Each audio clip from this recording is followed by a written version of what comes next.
fondo en todo el escenario geopolítico que estamos describiendo y que tiene que ver con una confrontación a veces más abierta y a veces latente entre Estados Unidos y China. China, el gigante asiático. Después hay mitos y verdades sobre cuán fuerte es el gigante asiático. Agustín Barletti escribió un libro que se llama El hambre del dragón y que tiene que ver justamente con las aspiraciones de China. Nosotros nos hemos centrado mucho en las pretensiones de China en América Latina y en la Argentina en particular a partir de algunos proyectos que han causado controversia. ¿En qué consiste el plan? La bajada del libro es el plan de China para comerse el mundo. ¿En qué consiste? Esto consiste en que el plan que tiene y que está desarrollando China es que en un futuro ningún país pueda tomar una decisión soberana sin antes pasar por lo que diga China o más bien el Partido Comunista Chino.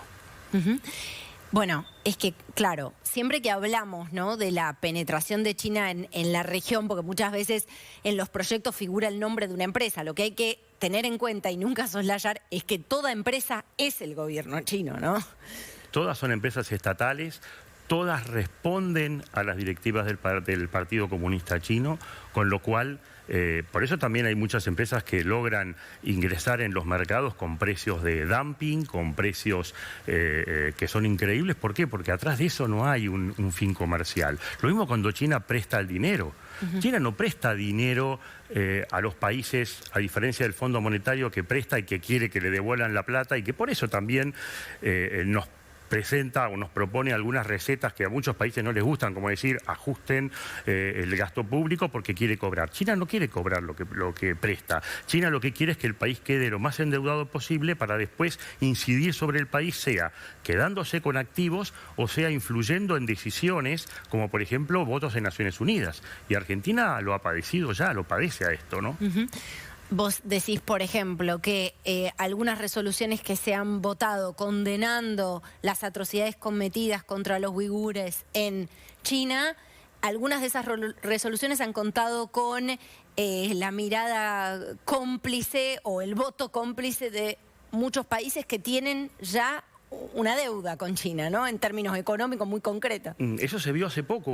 Los Estados Unidos presentaron en Naciones Unidas justamente condenando esta tremenda violación que se está produciendo en China.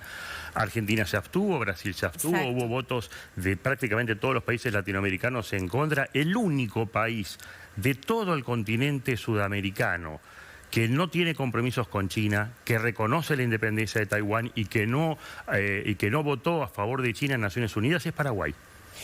Sí, Paraguay, bueno, recordemos que es de los pocos países que reconoce la independencia de Taiwán, o que tiene vínculos directamente con Taipei, ¿no? Es importante esto. Nosotros hace un tiempo entrevistábamos al presidente electo, a Santiago Peña, le preguntábamos por este punto sensible y dice, nada va a cambiar en ese sentido. Nosotros vamos a seguir manteniendo la relación como está con Taiwán, pero queremos un vínculo sano y estratégico con China. O sea, acá me parece que el pragmatismo no puede quedar afuera frente al gigante que es en términos económicos, ¿no? Sí, por supuesto. Lo que pasa es que hay que ver después, cuando vienen los pedidos y cuando vienen las presiones, hasta dónde, ¿no?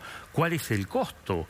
Ya de por sí el costo es más caro. O sea, estos últimos préstamos que obtuvimos con China, y está el caso del diputado Martín Tetaz, que hizo una presentación al Banco Central y le han dicho que la tasa era secreta. O sea que ya estamos en un problema. Yo por algunas informaciones que pude obtener, investigaciones, la tasa es tremendamente más alta en la que estamos pagando que la que pagamos al FMI. Pero además no es solamente eso. Después nosotros, ¿qué pasa? Le debemos hoy prácticamente a China lo mismo que le debemos al FMI. Con la diferencia es que vienen los barcos chinos a saquear nuestro recurso pesquero y a depredar el recurso pesquero. Hay ya especies que están desapareciendo y nosotros prácticamente miramos a un costado. ¿Por qué? Porque le debemos a China. O todos los argentinos debiéramos sentir vergüenza por la cesión de soberanía que hemos hecho en Neuquén con esa base espacial y solamente se explica por qué, por lo que le debemos a China. A ver, pero ¿cómo va avanzando? ¿Cómo se da esto? Porque esos acuerdos tienen que ver con una diplomacia trabajada de determinada manera, ¿no? Y va más allá de un mandato o un gobierno específico. En este caso nosotros tenemos, y lo digo a título personal, ¿no? Un embajador fan del régimen chino. No, de verdad, porque no hay otro término para describirlo. Es que no es embajador. Lo cual es una posición muy incómoda, ¿no? Porque desde ese lugar es muy difícil defender intereses propios, ¿no? Cuando uno tiene tanta identificación con el ideario de ese régimen. Pero ¿cómo fue trabajando China ese avance? Porque eso no se da de la noche a la mañana. No. Yo en mi libro hay un capítulo que se consagra directamente a África. Y hago el cuento de que cuando uno está de novio con una chica y quiere saber cómo va a ser el futuro, tiene que conocer a la suegra, ¿no? Bueno, África es la suegra que tenemos que ver nosotros porque hace 40 años que está en China, en África, y lo ha depredado, lo ha vaciado, lo ha terminado. Entonces, si nosotros seguimos ese camino, vamos a terminar igual. Y la diplomacia de China es la diplomacia de entregar dinero, de entregar cosas y de pedir. Recién hablábamos de Taiwán.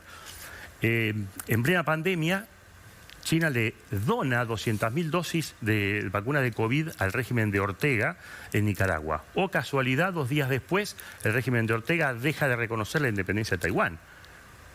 Mucha casualidad. Entonces, todo es así, todo es préstamos y después pedir y después insistir y después tratar de conseguir cosas que las está consiguiendo. Sí. También es cierto que esto es propio también de semejante asimetría, de lógicas de semejante asimetría. Lo que pasa que, dado el punto en la historia en el que estamos, ya algunas lecciones debieron aprenderse. Después te voy a preguntar sobre el sistema de organización política, pero antes vamos a un comparativo de cómo fue la penetración progresiva, por cierto, bastante significativa, de China en América Latina. Fíjense ustedes. Es la comparación entre 2000 y 2020. Estados Unidos era el principal socio comercial, ¿no? Obviamente Brasil para la Argentina siempre ha sido absolutamente estratégico, para Uruguay también.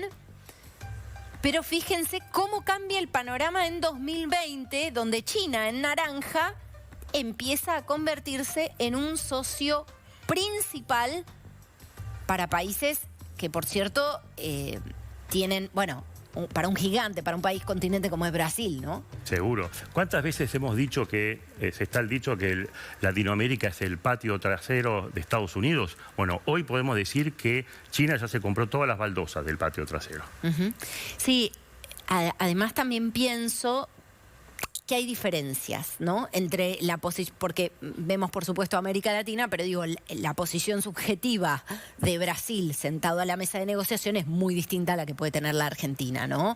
Por la salud de su economía. Sí, pero igual está el famoso tema de que los espacios que alguien deja, se ocupa alguien, ¿no? Y cuando cayó, como con la fragilidad de un castillo de naipes, toda esa estructura con el lavajato de Overdrecht, bueno, todas esas obras públicas millonarias que estaban en curso, las tomó China. Sí, las tomaron las empresas chinas, ¿no? Porque, repito, muchas veces lo que vemos es que trasciende, bueno, el nombre de una empresa china siempre es el gobierno chino. Siempre. Ahora, hay una particularidad, porque también hay una asimetría a la hora de negociar con los Estados Unidos, ¿sí?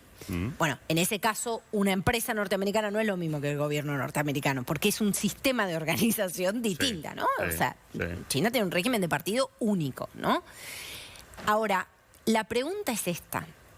¿Tiene que ver con poner en juego valores que organizan a nuestro sistema político también? Porque si entonces vamos a empezar a vernos condicionados a la hora de votar en un Consejo de Derechos Humanos o a la hora de votar en cosas tan sensibles como estas resoluciones que mencionábamos recién, bueno, es un poquito más que concesiones económicas o de recursos, es casi concesiones que hacen a nuestro sistema de organización y a los valores, ¿no?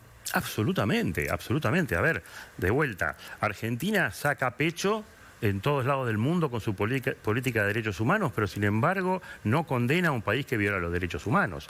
Argentina saca pecho en todos los países del mundo como un país que ha sido, y a buena hora que así fue, un país que es de avanzada en todo el tema de igualdad de género, todo el tema de matrimonio igualitario, y sin embargo no escuché a nadie de Argentina criticar lo que están viviendo las minorías o lo que están viviendo en China, lo que padece toda la comunidad LGTB+. O sea, es una cosa que uno no puede entender, realmente esa dicotomía que hay. Es una paradoja interesante para analizar, ¿no? Sí, esa doble vara, ¿no? De la que siempre hablamos aquí. Agustín, muchísimas gracias por estar con nosotros. Bueno, y les recomendamos el libro El hambre del dragón de Agustín Barletti. Gracias, de verdad. Hacemos una pausa muy, muy cortita, ya venimos con más.